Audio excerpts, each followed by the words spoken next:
Warning! Bitag Live Morning caters to mature audiences. Topics discussed are particularly on hot, timely, current issues purposely intended for Filipino viewers and listeners worldwide. Discussions may contain language that may not be appropriate for some sensitive audiences. If you do not approve of the content listed above, please do not watch our videos. If you wish to continue, we strongly advise that you proceed with caution. Viewer maturity is advised. Marami ho kasi, alam nyo, yung Saudization, nagumpisa na ho last year pa, early this year, na marami na ho ka mga Filipino mani-displace ho kasi, na Saudization, na misplace ho yung mga Filipino. Marami na ho yung ibang mga Filipinos dyan, lalabas lang taas babalik, sumusugal ho sila pagiging TNT. Pag nahuli kayo, lalong mahirap, ano? So ayaw ho aminin ho talaga ng Middle East country na recession na ho sila.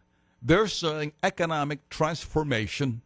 Once, as a matter of fact, recession na ho eh. The Arab world are too proud of themselves. Na they can't say the word, the big R, recession. Economic transformation, kahit nasa Dubai.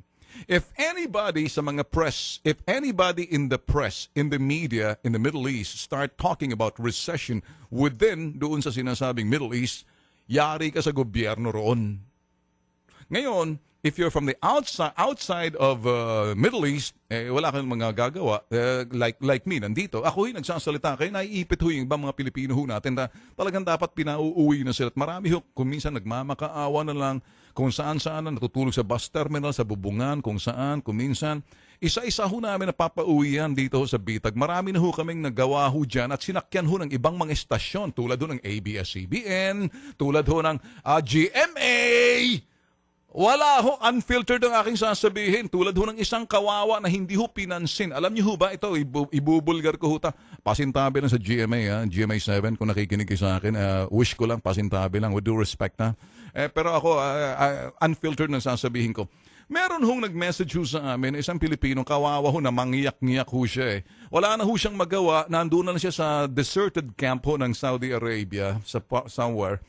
Nagbibenta, nangangalakal na lang ho siya ng mga kung ano ng mga kaldero, kung ano yung mga bagay na para naawa sa kanya mga Pakistanis. So nagbebenta lang ho siya ng mga bagay-bagay doon para i-survive niya. So nag-message ho siya sa amin, wala hong pumansin na media. Until tinawagan ho namin, nag-message ho kami, nag-Skype ho kami, nakausap ho namin, hanggang nag-live ho kami sa ere, sa Kilos Pronto, doon ho sa aming stasyon sa prime time. Hindi ko masabi rito dahil unethical ho para i-mention ho yung stasyon, pero tingnan nyo lang sa Facebook ho namin. Yun hong pobreng OFW, sa sobrang iyak taga Bacolod, sabi niya, Sir, salamat, kayo lang ang pumansin sa amin dito, sa akin dito. Nakauwi ng kasama ko, nag-iisa na lang ako, napakalungkot. Naawa sa akin iba mga Pakistani, binibenta ko ng mga scrap para mag-survive. So ginawa ho namin, kinausap namin, tinulungan ho siya makauwi sa pamamagitan ng POEA. Ngayon, pagkatapos ho niyan, pasalamat na ho siya, kumilos ho kami. Abay sa airport pa lang, binakuran.